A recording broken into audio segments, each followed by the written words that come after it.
warahmatullahi wabarakatuh. Perkenalkan, nama saya Sita Zimratun Mutrika dengan NIM 215231318, Prodi Perbankan Syariah kelas 2H, Fakultas Ekonomi dan Bisnis Islam. Pada video kali ini saya akan menceritakan sedikit mengenai Perjanjian Giyanti dan terbelahnya Jawa.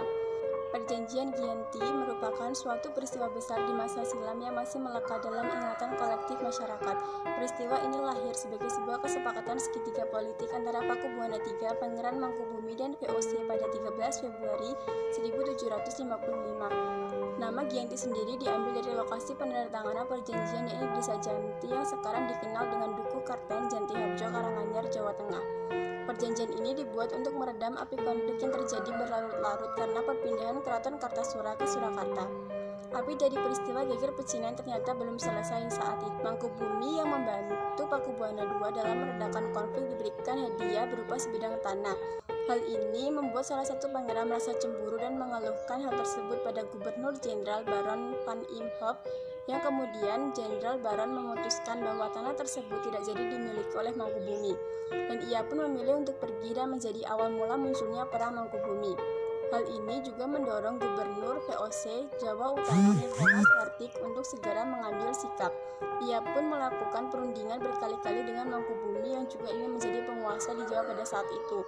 Pada 23 September 1754, nota kesepakatan antara VOC dan Mangkubumi akhirnya mencalon. Nota tersebut disampaikan pada Pakubuwana III selaku pengganti Pakubuwana II. Dalam nota tersebut menyatakan bahwa Mangkubumi mendapatkan wilayah kekuasaannya.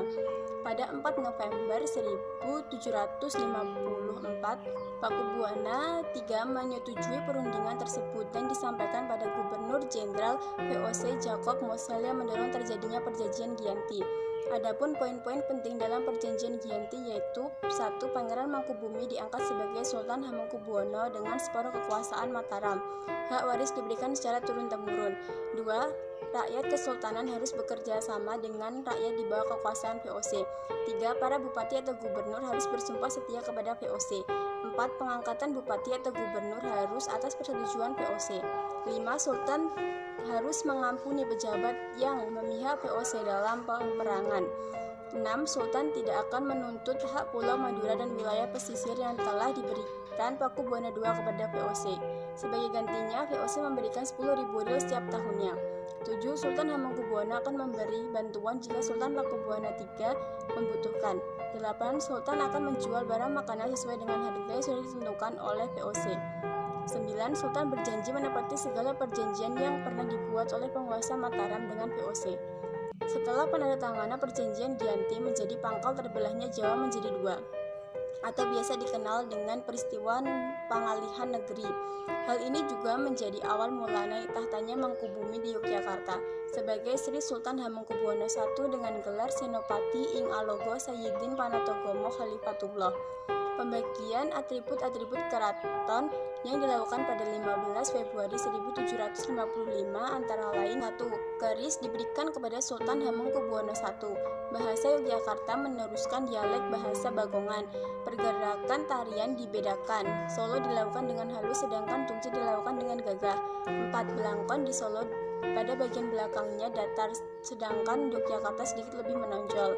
Pembagian wilayah pada Perjanjian Giyanti tidak dirincikan secara detail, sehingga Raden Mas Said atau Pangeran Sambernyawa semakin melakukan pemberontakan yang menuntut hak sebagai penguasa wilayah. Dalam gerakannya pada Oktober 1755, ia mengalahkan satu pasukan VOC, dan pada Februari 1756 ia juga hampir membakar keraton yang baru didirikan di Yogyakarta. Setelah perang bertahun-tahun, akhirnya VOC menyudahinya dengan Perjanjian Salatiga pada tahun 1757 yang membuat tanah Jawa terbagi lagi pada perjanjian ini.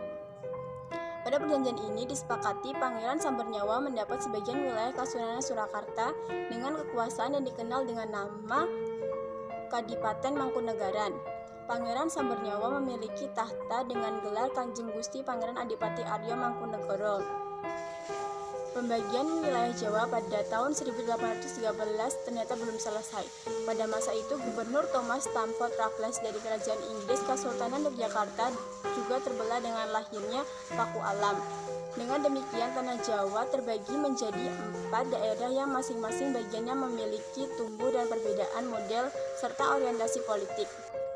Hal ini membuat Jawa mempunyai rupa yang beragam dan dinamika politik yang digerakkan oleh revolusi-revolusi pada tahun 1940 membuat masing-masing bagian yang berbeda-beda.